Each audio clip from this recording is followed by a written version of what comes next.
Hey guys, and welcome back to my channel for this week's Christmas themed video. Last week, or maybe probably more likely about 2 weeks ago, I covered the case of the Annandale Jane Doe, or the Christmas tree lady as she's also known, and boy was it very, very depressing. But you will be pleased to know that this week's case is not quite so sad, although I don't think I would call it cheery either by any means. This week I'm covering the case of Kevin Showalter, a young man who was killed in a hit and run on Christmas Eve of 1973. Who was driving the car that killed Kevin still remains a mystery, but there are some pretty good suspects, including a very important political figure. Let's jump right into it. On the evening of the 24th of December 1973, 20-year-old Mitchell College student Kevin Showalter was working a pretty regular shift at a bar in New London, Connecticut called The Back Door. I'm interjecting early here to say that I love the name of this bar. It's so clever. It's spelled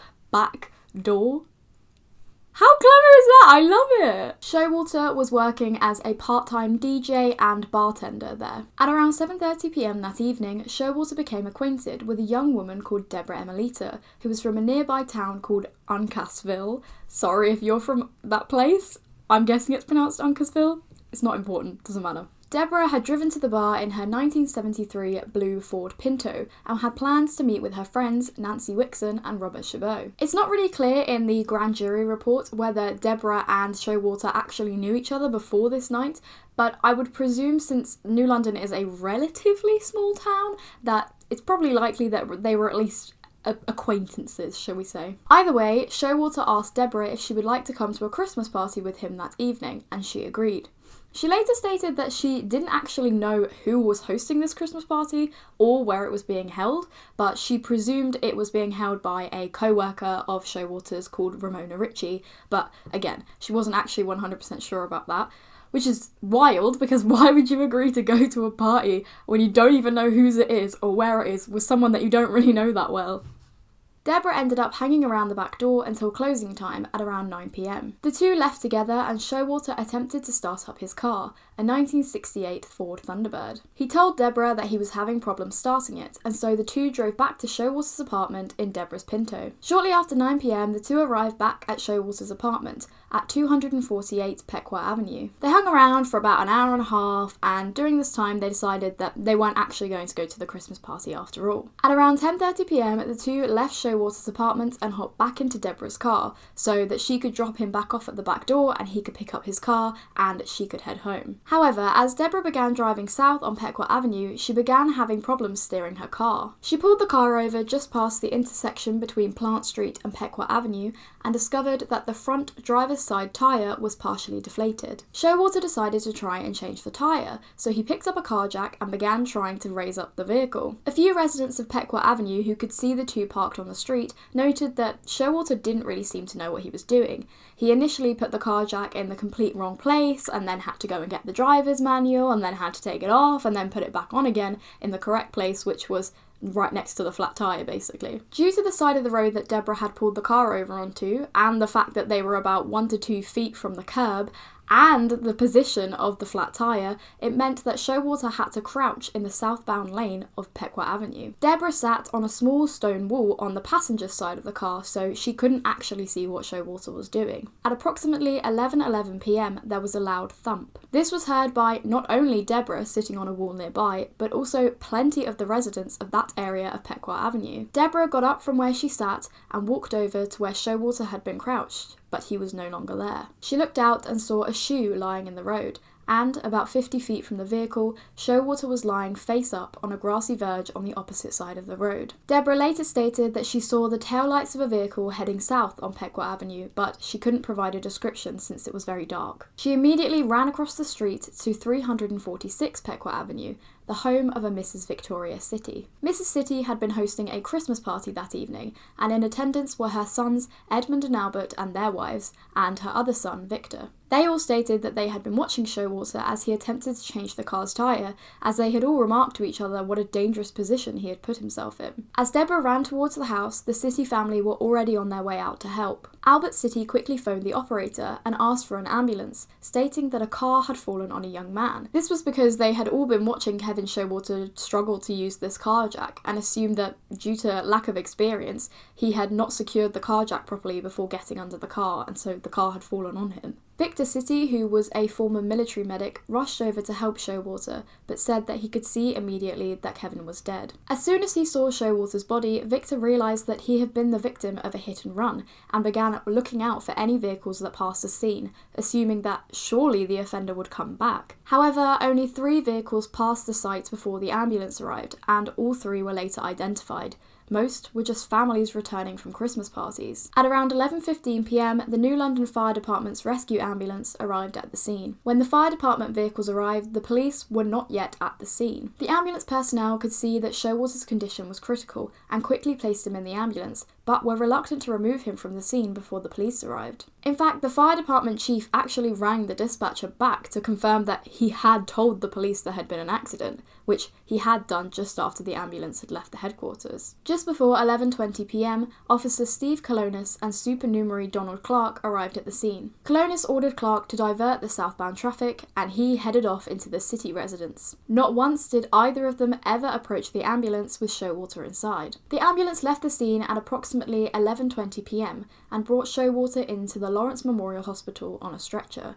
At 11:27 p.m, he was pronounced dead. Back at the accident scene, the New London police had finally begun to arrive. The investigating officer, Patrolman Vincent Mcgrath, was in charge of writing a detailed report of the scene, which meant taking accurate measurements and diagrams of the scene, as well as collecting physical evidence. This was clearly too much responsibility, as he quickly telephoned Lieutenant Constanti Bucco to come and help him. Bucco arrived at 11:40 p.m. and took charge of the investigation, including collecting the physical evidence and taking photographs of the scene. But Officer Mcgrath was still responsible for the taking of measurements and diagrams, as he still had to write up the accident report. We'll get back to that report in a sec because it truly is a nightmare, but you may be wondering why the police took so long to come to the scene and why the responsibility of certain tasks kept getting switched around. Well, basically, the accident occurred just before the shift change at the police department. So the accident occurred at 11:11 p.m.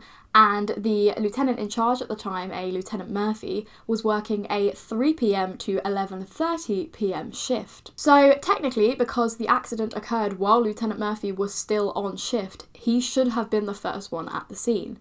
But he wasn't. As soon as he heard about the accident, he legged it out the door and went straight home, leaving the responsibility of the investigation to Lieutenant Bucco, who hadn't even started his shift yet. Anyway, if you thought that wasn't bad enough, let's get back to Officer Mcgrath's report. Mcgrath completed this report sometime during the morning of December 25th, 1973, so a few hours after the accident occurred. His 4-page long report is just absolute garbage and full of completely incorrect information. He claimed that he, Officer Mcgrath, had been the first police officer to arrive at the scene.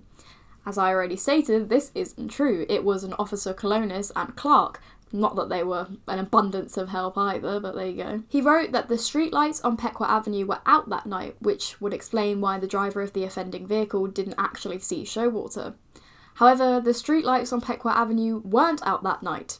At any point. He wrote that he, Officer Mcgrath, noted that the victim had no pulse or respiration. Mcgrath never went anywhere near the victim and actually arrived at the scene after Kevin Showalter had already been taken away in an ambulance. He wrote that Showalter's body was thrown 22 feet from the vehicle. He was thrown about 50. He wrote that Showalter's body was in the road. Showalter's body was actually on a grassy verge on the opposite side of the road. And finally, he wrote that the car jack was at the front of Deborah's car when it was obviously next to the flat tyre on the driver's side of the car. So basically, the whole report is just completely wrong and fabricated.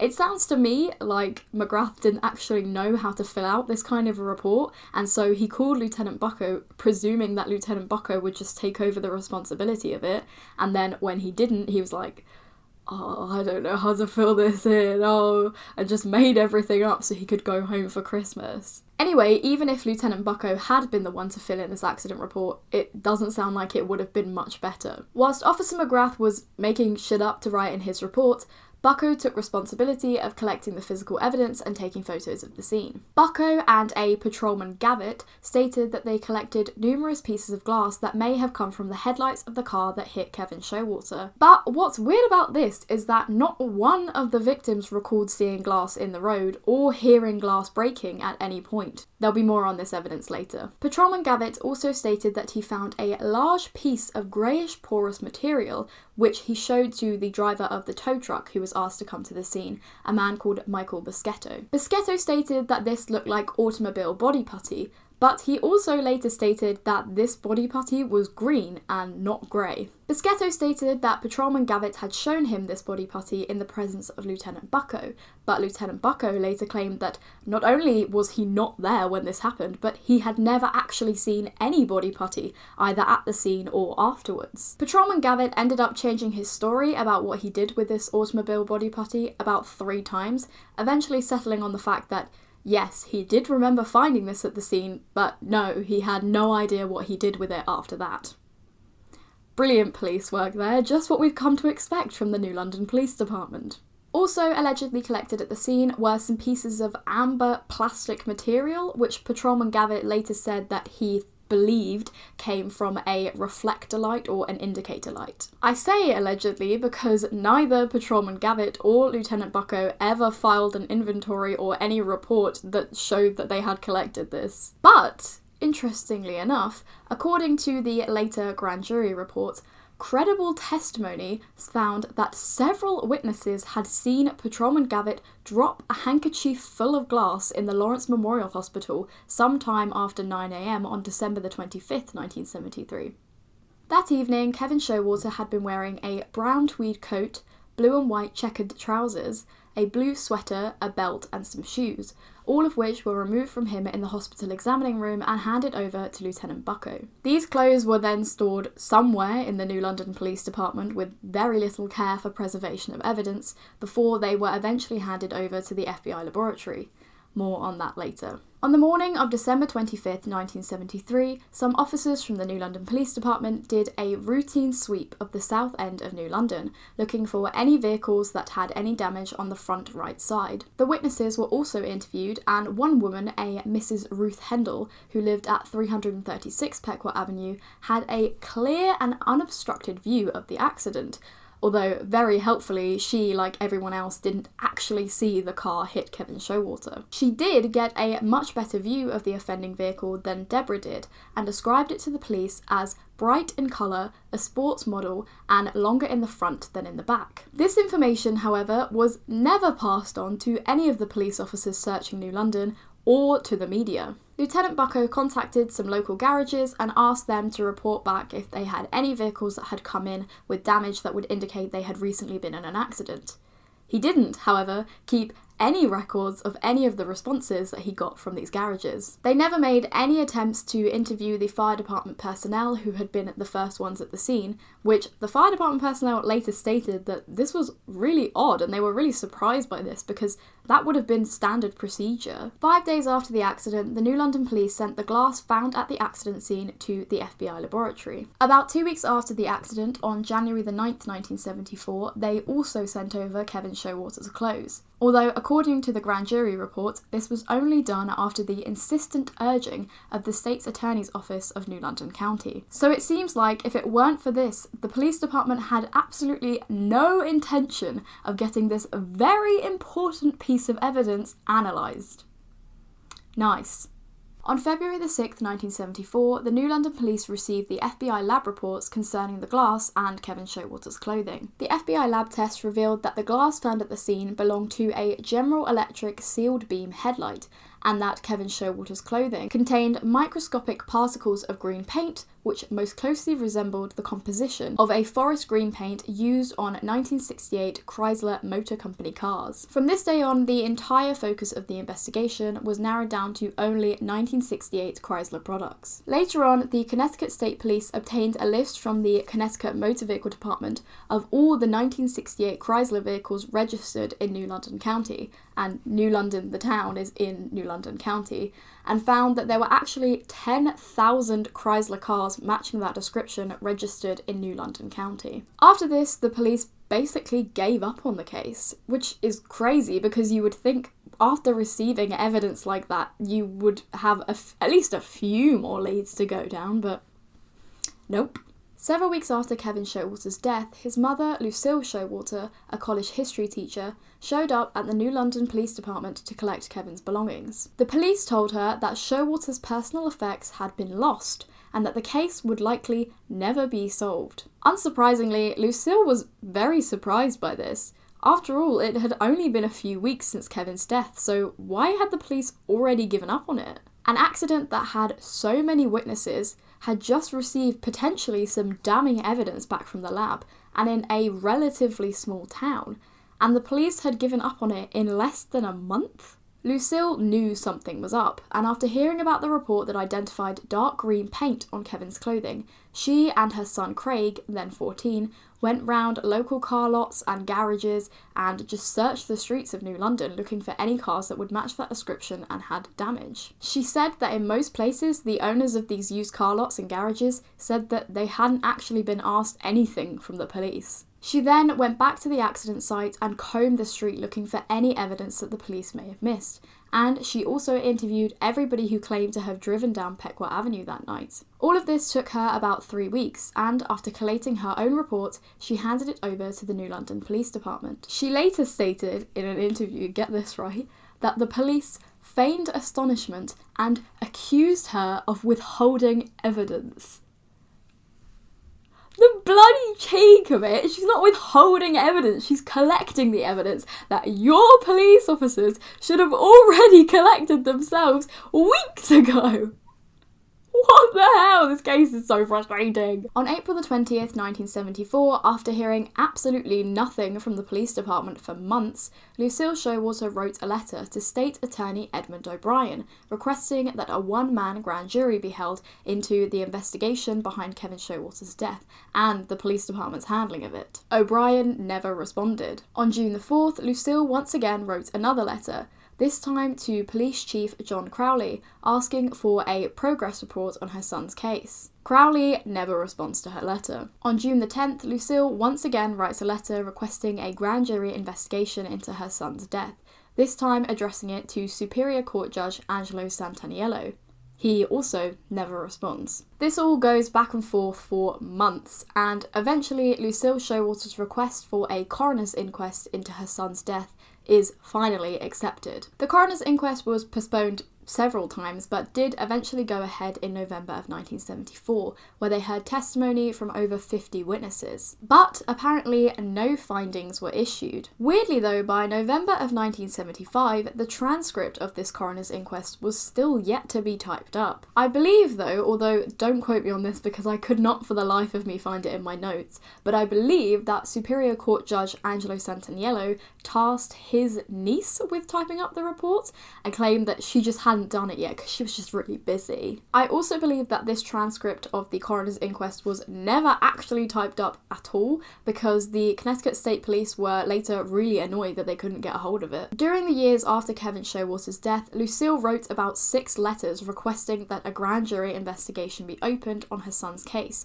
and not including all the other letters she wrote asking for progress reports or just for replies to her previous letters. Most of these officials just simply ignored her, but the absolute worst of all of these has to be this one. On September the 23rd, 1976, State Attorney Robert Satie publicly stated that he was yet to respond to Lucille Showalter's letters, and he would need another 3 weeks to review Kevin Showalter's case.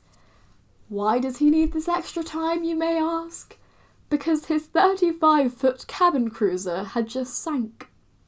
Poor man. Oh, what a shame. Oh. Boo-hoo. On November 23rd, 1976, Lucille wrote a letter to Governor Ella T. Grasso stating that she didn't think that State Attorney Robert Satie was ever going to open a grand jury investigation and he was just delaying the inevitable. Thankfully though, this letter seems to pay off as Governor Grasso is actually able to get the ball rolling on Kevin's case. On September 20th, 1976, nearly 3 years after Kevin Showalter's death, a grand jury investigation is finally opened, and 3 days later, a Judge Danahy is assigned to oversee the investigation. And this inquiry revealed some very interesting information that suggested that there was a reason that the New London Police were doing very little to solve this case. This new investigation was undertaken by Connecticut State Police officers. On December 23rd, 1976, the New London Police handed over the box containing the glass found at the accident scene. And then on January the 5th, 1977, they must have miraculously found Kevin Showalter's clothing again, as they handed this over to state police as well. Then, months later, on July the 8th, 1977, the New London Police miraculously discovered another piece of evidence that they had forgotten to hand over to state police previously. An envelope marked "Glass from Fatality, Kevin Showalter," but containing 7 small pieces of turquoise material and 1 brown button. Lab tests of the first set of glass, which, if you remember, the FBI report said that this came from a General Electric headlight, now revealed that there were in fact pieces of glass from at least 2 General Electric headlamps. But that's not all. There were also inside the envelope pieces of glass from an unknown type of headlight and from an unknown type of fog light. And not only this, but the envelope also contained a headlight filament with an attached contact prong from a General Electric headlight. This piece of filament was never noted in the New London Police Department's inventory, and the FBI lab never stated that they'd received it either. An expert in the design and construction of headlights, a man called Dennis Tarnay, later testified that there was absolutely no way that this piece of filament could have become dislodged in a vehicle accident with a pedestrian, and that the only way it could have been in the evidence was if it had been forcefully removed from a headlight. State police were never able to discover where these extra pieces of glass that had clearly not been given to the FBI laboratory before had come from. This whole situation basically suggests that the evidence that the New London Police gave to the original FBI laboratory and then the evidence that they gave to the Connecticut State Police was completely different evidence. Evidence that it looks like, at least, they completely manufactured themselves. Whether this is because the New London Police accidentally discarded or lost the evidence and didn't want to admit to it, or maybe even because they were trying to cover up for somebody else. What's even more odd though is that this final envelope that the police handed over, which had the turquoise green material, it was revealed that that turquoise material was floor tile, and that this floor tile had been covered in an adhesive sticky substance that was still tacky when the investigators picked it up, meaning that it had definitely not been in that envelope since Kevin Showalter's death. The New London Police were never able to provide any explanation as to why there would be pieces of floor tile in an envelope with a button from Kevin Showalter's coat, and why this envelope would be marked saying it contained glass. Lab tests actually revealed that that envelope had never had glass in it at any point, but that the button that was in the envelope had microscopic particles of glass on it, suggesting that it had been moved from another envelope and into this one. To hide something? The analysis of Kevin Showalter's clothing showed that there was no green paint or any indications of paint transfer on his clothing. So how on earth did the police come to the conclusion that Kevin Showalter was hit by a green car? State police investigators believed that, in order to throw them off the trail, Kevin Showalter's clothing had been pounded on a car that was a completely different colour to the one that hit him. State police investigators did such a good job with this case. They interviewed about 400 people to try and determine if perhaps this could have been a deliberate attempt on Kevin Showalter's life. They also recreated the accident scene 3 times to try and test all the different theories, like whether the witnesses would have been able to hear glass breaking or if the driver would have been able to see Kevin at all. These reenactments established that though Showalter would have definitely been visible to anyone driving southbound on Pequot Avenue that night, there was actually no evidence to suggest that the driver did see him. There was no evidence that the driver ever applied the brakes or decelerated, so it's very possible that the driver simply didn't see Kevin, and that's why they didn't stop. On July the 5th, 1977, the grand jury hearing began. On December the 7th, 1977, after over 24 sessions and hearing over 100 witnesses, the grand jury hearing ended. And on February the 22nd, 1978, the grand jury report was made public. This report, written by Judge Danahy, was absolutely huge for the case, as not only did it call the police investigation woefully inept and say that they demonstrated a total lack of even rudimentary police techniques, but he also suggested a possible suspect for who hit Kevin Showalter and said that it was more probable than not that this person was the driver. This person was a man called Harvey Malove. Harvey Malove was a very wealthy jewellery merchant who just so happened to have also previously been the mayor of New London. And he was the man who gave most of the police officers in the town their jobs. Which would explain why the New London police did very little to solve this case, as they quite literally owed this man for their jobs. So why was Judge Danahy so certain that Harvey Malove was the one to hit Kevin Showalter? Let's get into it. Harvey Malove had actually been very involved with the investigation from the beginning. Lucille Showalter had reached out to him to ask, as former mayor, if he could be of any assistance. Malove informed her that he could actually offer her some brand new information. A witness who had driven past the accident site just 1 minute after it occurred. Who was this witness, you ask? Harvey Malove himself. Malove claimed that that evening he had been working at his store in New London, and around 6:30 p.m. he had left in his yellow 1970 Lincoln Continental and headed over to the home of Senator Peter Mariani, who was hosting a Christmas party. This party was in Groton, Connecticut, and Malove ended up leaving this party around 9 p.m. He then headed over to another Christmas party, this one at the home of a Mrs. Wilma Zemmet in Gales Ferry, Connecticut. He claimed that he stayed at this party until 10:50 p.m. when his wife called him to ask what time he would be home. He then drove back to his jewellery store in New London to pick up a package and then began driving home, heading south on Pequot Avenue. As he travelled past the intersection of Plant Street, which, if you remember, was where the accident occurred, he claimed that he saw a dirty green car parked in front of Deborah's blue Ford Pinto. He also saw a girl standing near the vehicle chatting with a man. He claimed that he believed this green vehicle to be a city vehicle and the man to be a plainclothes police officer. He then checked the time on his watch to check that he would be home at the time he told his wife he would be, and noted that it was 11:12 p.m, just 1 minute after Kevin Showalter was hit. He also claimed that he thought he saw a body lying on a grassy verge, but that he didn't stop.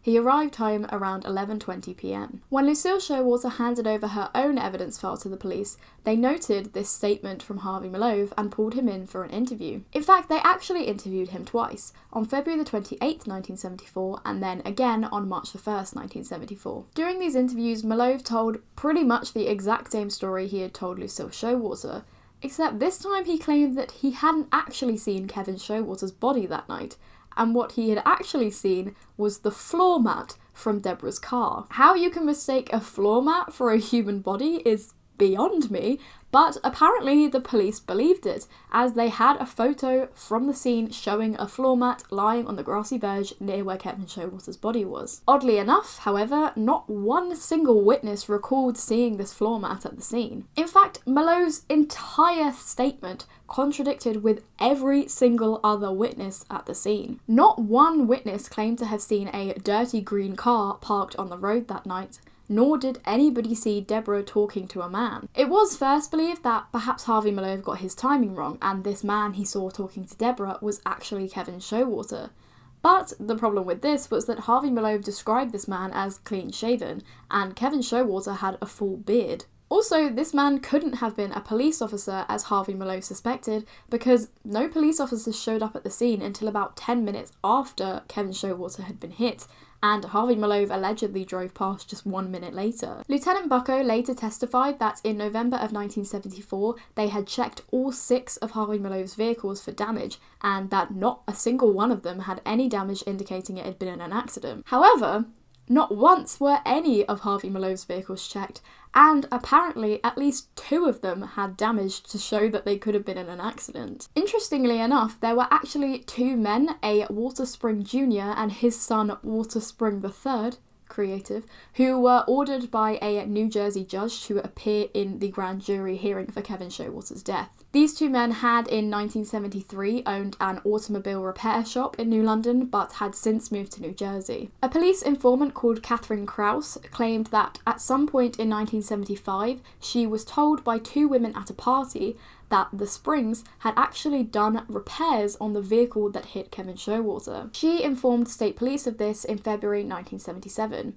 She passed a lie detector test, but the Springs both refused to take one. Whether these two men actually did repair the vehicle that killed Kevin Showalter, I guess we will never know, but how does Harvey Malove fit into this part of the story? Well, Malove also ran a redevelopment corporation that, just prior to Kevin Showalter's death, had lent the Springs $3,000. When asked about this, Malove testified that he didn't oversee every single loan that his company gave out, so he hadn't actually ever met these two men before. But either way, it still definitely looks a little bit suspicious. Despite the fact that Malove was clearly lying to police about what he had seen, considering the fact that his testimony contradicted with literally everybody else's, police never pushed him any further on this. Why this might be is not only due to the fact that as ex-mayor he probably gave most of those police officers their jobs, but also because Malove was best friends with Superior Court Judge Angelo Santaniello.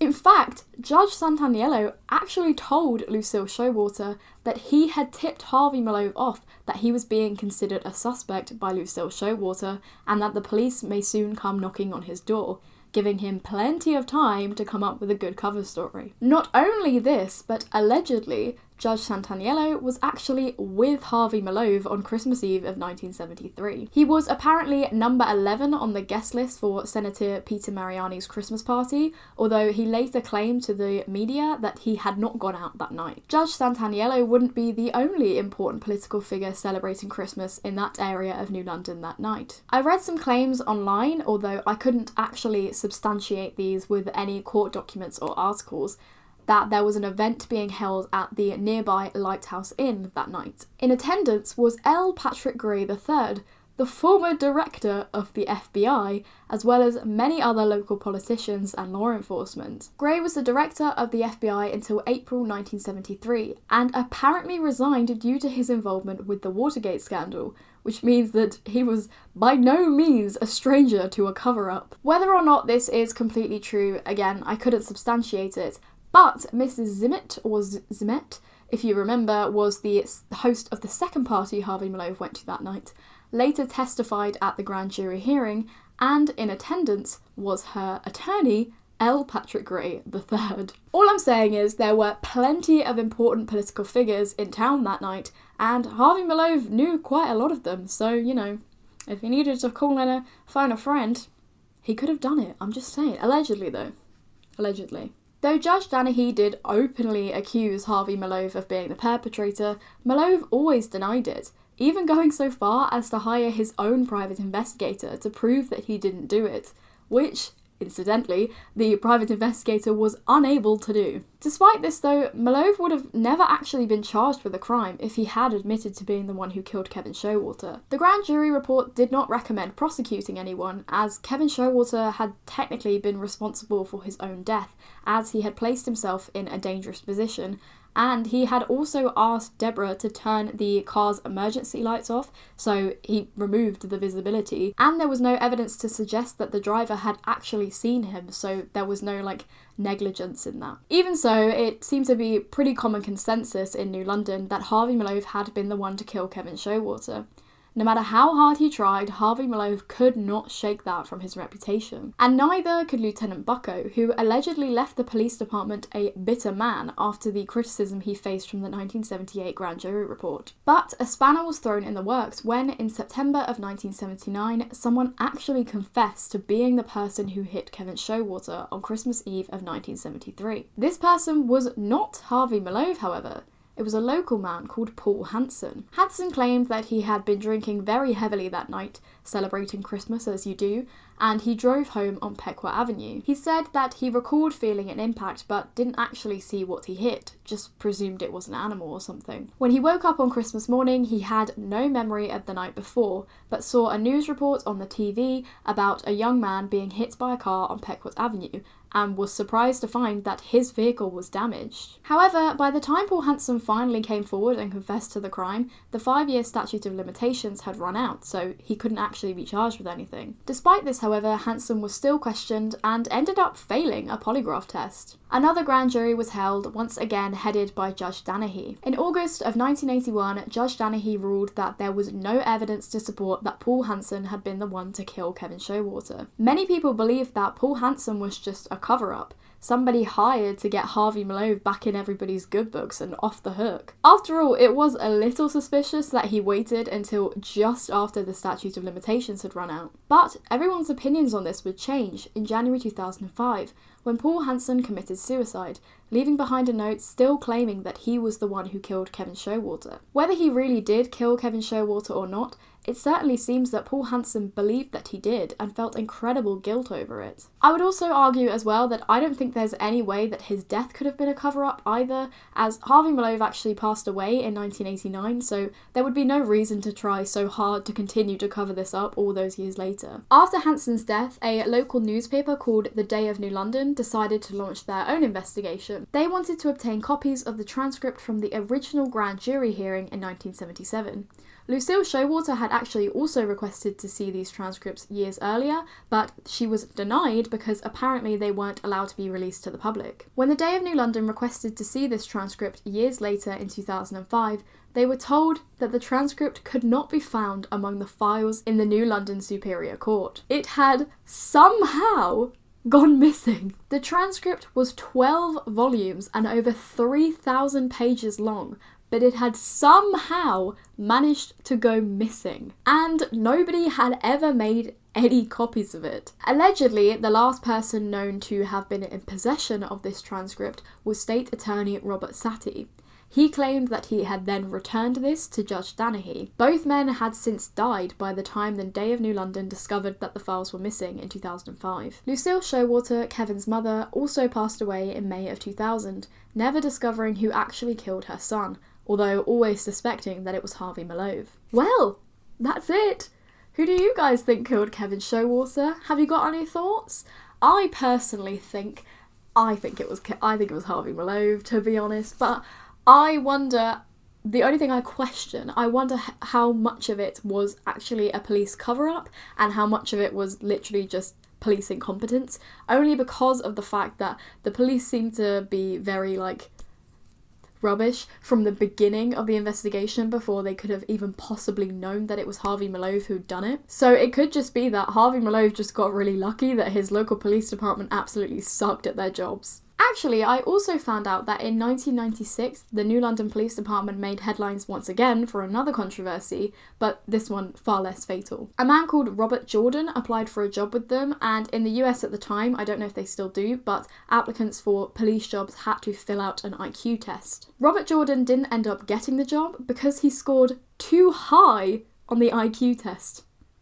Yeah, that's right, they didn't hire him because he was too smart to be a police officer. Apparently, the average score for police officers at the time was between 21 and 22, which is the equivalent of an IQ of 104, which is only just above the national average. They claimed that they didn't hire him because people with too high of an IQ would get bored of the job too easily and leave to do something else, and they have to complete very expensive training to become a police officer, and they were like, I just don't want to waste my money on it, you know? Which, incidentally, is an attitude that many an employer has to hiring a graduate. Anyway, I hope you enjoyed this video. If you did, then please do give it a like and subscribe down below if you want to see more like it. Also, let me know in the comments down below what you think about this case. Do you think Harvey Malone killed Kevin Showalter? Do you think it could have been someone else? Let me know. I want to hear all about it. And let me know if you have any other suggestions for any other cases that you'd like me to cover. If you want to follow me on any of my social medias, they will be linked in the description down below, along with all the sources that I used for this video if you fancy some extra reading.